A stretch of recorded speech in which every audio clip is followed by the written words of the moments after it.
प्यारे दर्शकों नमस्कार। तारीख है आज 12 मार्च 2026, दिन वीरवार, हिंदी तिथि फाल्गुन माह कृष्ण पक्ष नवमी। आइए नजर डालते हैं हमारे प्यारे राज्य उत्तराखंड की तमाम बड़ी खबरों पर। वीडियो शुरू करने से पहले कमेंट बॉक्स में जय हिंद लिखकर हमें सपोर्ट करें। तो चलिए शुरू करते हैं। बीकेटीसी का बद्री केदार धाम में गैर हिंदुओं की एंट्री पर रोक का फैसला, सामने आया सीएम धामी का बयान। बद्री केदार मंदिर समिति ने फैसला लिया है कि अब बद्रीनाथ केदारनाथ धाम समेत बीकेटीसी के अधीन 47 मंदिरों में गैर सनातनियों के प्रवेश पर रोक रहेगी। इसको लेकर अब सीएम धामी का बयान सामने आया है। सीएम धामी ने कहा कि देखते हैं बोर्ड क्या फैसला लेता है। हम कानून, एक्ट और पौराणिक परंपराओं की स्टडी करेंगे, उसके बाद ही फैसला लेंगे।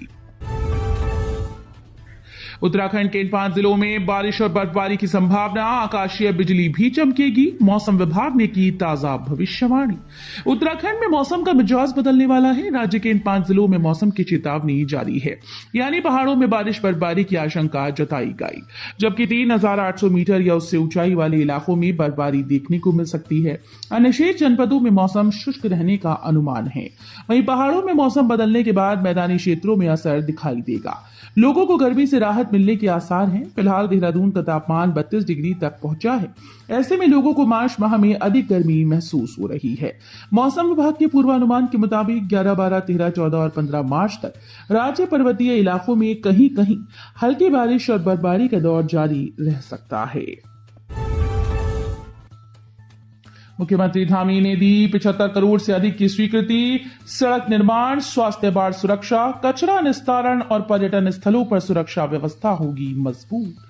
उत्तराखंड के मुख्यमंत्री पुष्कर सिंह धामी ने राज्य में विकास कार्यों के लिए 75.36 करोड़ रुपए की वित्तीय स्वीकृति दी है। इन योजनाओं में सड़क निर्माण, स्वास्थ्य सुविधाएं, बाढ़ सुरक्षा, कचरा निस्तारण और पर्यटन स्थलों पर सुरक्षा व्यवस्था मजबूत करना शामिल है।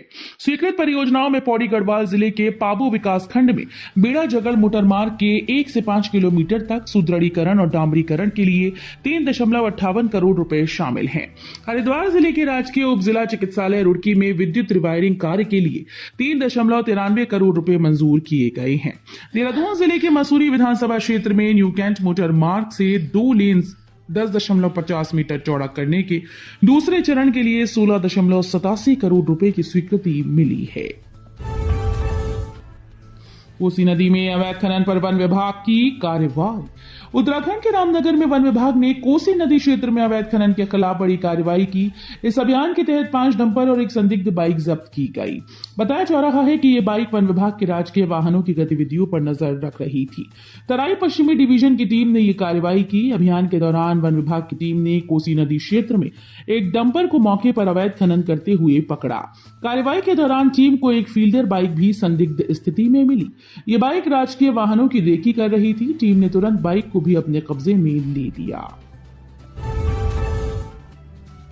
रुड़की में गैस बुकिंग संकट, उत्तराखंड क्रांति दल का चंद्रशेखर चौक पर प्रदर्शन, आंदोलन की चेतावनी।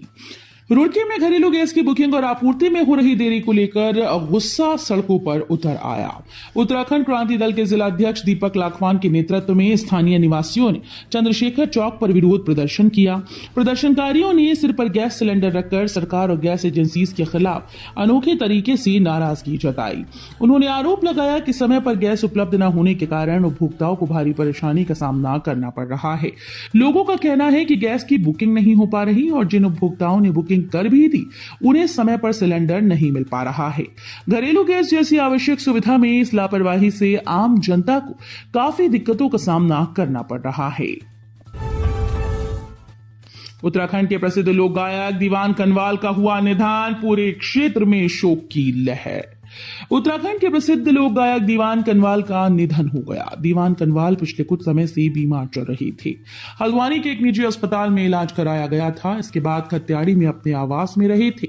बुधवार को यहां उन्होंने अंतिम सांस ली। उनकी आयु 65 वर्ष थी। पूरे क्षेत्र में शोक की लहर है। मुख्यमंत्री पुष्कर सिंह धामी ने प्रसिद्ध लोक कलाकार दीवान कनवाल के निधन पर गहरा दुख व्यक्त किया। उन्होंने कहा कि दीवान कनवाल ने उत्तराखंड की समृद्ध लोक संस्कृति और लोक संगीत को नई पहचान दिलाने में महत्वपूर्ण योगदान दिया। पिता को मुआवजे में मिले 1.77 करोड़, बेटे ने खाते से निकाले, फिर ऑनलाइन गेमिंग में हो गई ठगी। ऑनलाइन गेमिंग के जरिए मोटा मुनाफा दिलाने का लालच देकर एक युवक से करीब 1.77 करोड़ रुपए की ठगी हुई। पीड़ित युवक की शिकायत पर साइबर क्राइम पुलिस स्टेशन में प्राथमिकी दर्ज कर ली गई। एसएसपी एसटीएफ अजय सिंह ने बताया कि ये पैसा उनके पिता को मुआवजे में मिला था। पुलिस को दी गई शिकायत में अभिमन्यु 18 वर्षीय पुत्र ओमकार निवासी बेहेड़ की सैदाबाद झबरेड़ा हरिद्वार ने बताया कि उसने जनवरी 2025 में प्ले स्टोर से स्पोर्ट्स बाजी प्रोबू और ड्रीम 11 नामक गेमिंग ऐप डाउनलोड कर ऑनलाइन गेम खेलना शुरू किया था। इसकी वजह से उसे गेम खेलने की लत लग गई। ग्रामीणों के पीछे भागा हाथी तो मचा हड़कंप, जान बचाकर भागे लोग, फसलों को पहुंचाया नुकसान। कालाडोंगी नगर पालिका क्षेत्र के छोरा जाली गांव में एक विशाल हाथी घुस गया। हाथी ने नरेश कुमार के गेहूं के खेत में फसल को भारी नुकसान पहुंचाया। आसपास के ग्रामीण उसे भगाने के लिए पहुंचे तो हाथी आक्रामक हो गया, ग्रामीणों के पीछे दौड़ पड़ा। इससे ग्रामीण जान बचाकर इधर उधर भागे, कई लोग घरों में चले गए। हाथी की आवाज और हलचल से पूरे गांव में हड़कंप मच गया। इधर कालाढूंगी बंदोबस्ती क्षेत्र में भी हाथियों के झुंड ने भूपाल सिंह शाही समेत कई लोगों की गेहूं की फसल को रौंद डाला। घर के बाहर खेल रहे 4 साल के बच्चे को उठा ले गया था वन्य जीव, शोर मचाकर दौड़ी मां तो छोड़कर भागा। काशीपुर में घर के बाहर खेल रहे एक बच्चे को तेंदुआ उठाकर ले गया। मां की गर्जना के सामने तेंदुए की गुर्राहट फीकी पड़ गई और तेंदुआ बच्चे को जंगल में छोड़कर भाग गया। बच्चे को गंभीर अवस्था में एक निजी अस्पताल में भर्ती कराया गया है। दहेज के लिए पत्नी से मारपीट, 5 लाख न मिलने पर दूसरी शादी की धमकी, एफआईआर दर्ज। जशपुर में 5 लाख रुपए की मांग पूरी न होने पर पति का दूसरा विवाह करने की धमकी देने का मामला सामने आया। आरोप है कि इसी विवाद में पति ने पत्नी को घर से निकाल दिया। पीड़िता की शिकायत पर पुलिस ने पति समेत ससुराल पक्ष के 6 लोगों के खिलाफ दहेज उत्पीड़न में प्राथमिकी दर्ज की है। मांडुवाला में युवती की हत्या, जंगल से कच्चे में बंद मिली लाश, शिनाख्त में जुटी पुलिस।